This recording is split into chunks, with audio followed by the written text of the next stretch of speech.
الرحمن علم القرآن خلق الإنسان علمه البيان الشمس والقمر بحسبان والنجم والشجر يسجدان والسماء رفعها ووضع الميزان ألا تطغوا في الميزان وأقيموا الوزن بالقسط ولا تخسروا الميزان وأقيموا الوزن بالقسط ولا تخسروا الميزان والأرض وضعها للأنام فيها فاكهة والنخل ذات الأكمام والحب ذو العصف والريحان فبأي آلاء ربكما تكذبان خلق الإنسان من صلصال كالفخار وخلق الجان من مارج من نار فبأي آلاء ربكما تكذبان رب المشرقين ورب المغربين فبأي آلاء ربكما تكذبان مرج البحرين يلتقيان بينهما برزخ لا يبغيان فبأي آلاء ربكما تكذبان يخرج منهما اللؤلؤ والمرجان فبأي آلاء ربكما تكذبان وله الجوار المنشآت في البحر كالأعلام فبأي آلاء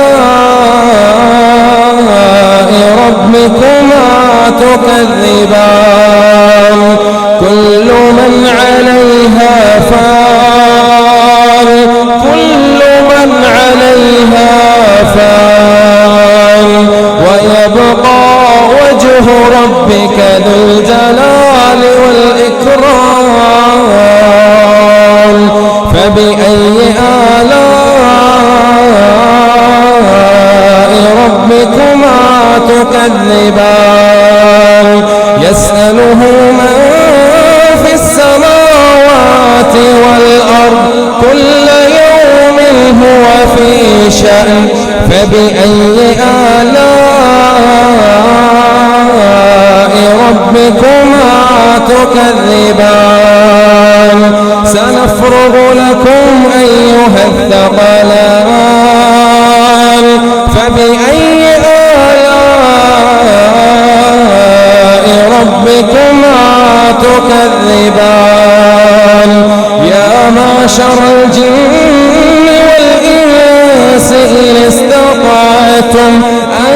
تنفذوا من أقطار السماوات والأرض فانفذوا لا تنفذون إلا بسلطان فبأي آلاء ربكما تكذبان يرسل عليكما شواظ من نار ونحاس فلا تنتصران فبأي آلاء ربكما تكذبان فإذا انشقت السماء فكانت وردة كالدهان فبأي آلاء ربكما تكذبان فيوم يومئذ لا يسأل عن ذنبه إنس ولا جان فبأي آلاء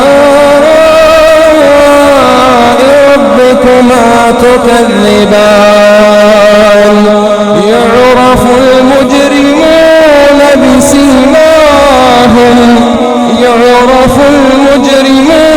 بسيماهم فيؤخذ بالنواصي والأقدام فبأي آلاء ربكما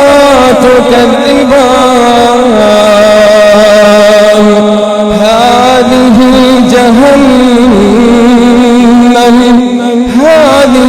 جهنم التي يكذب بها المجرمون يطوفون بينها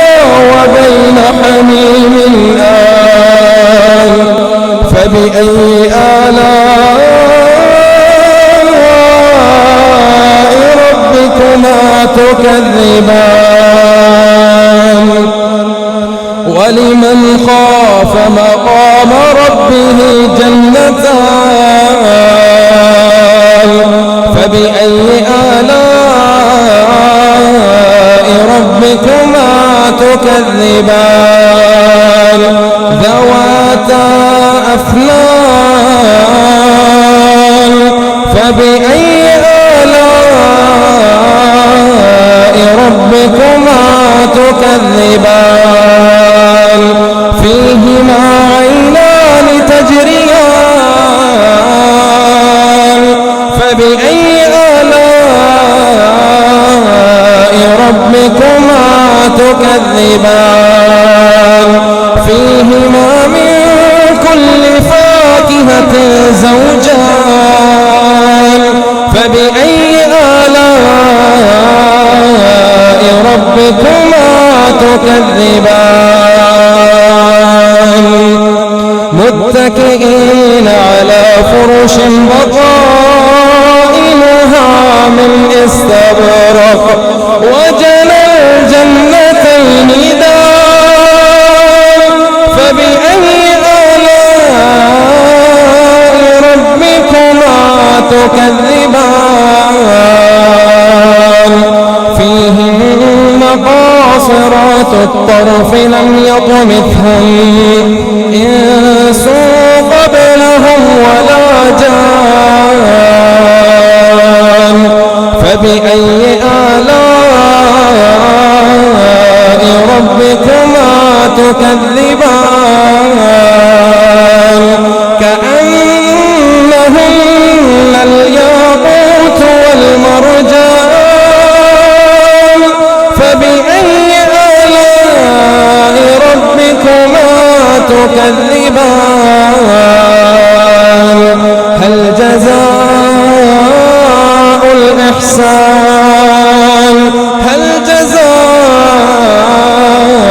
الإحسان إلا الإحسان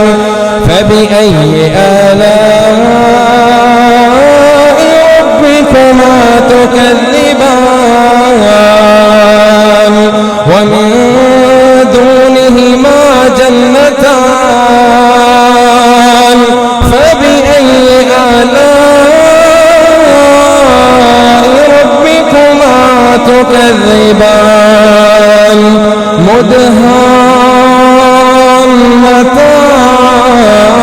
مدهامتان فبأي آلاء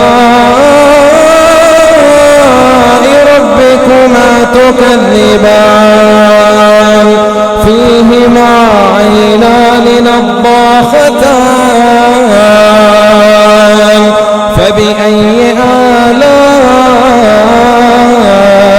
ربكما تكذبان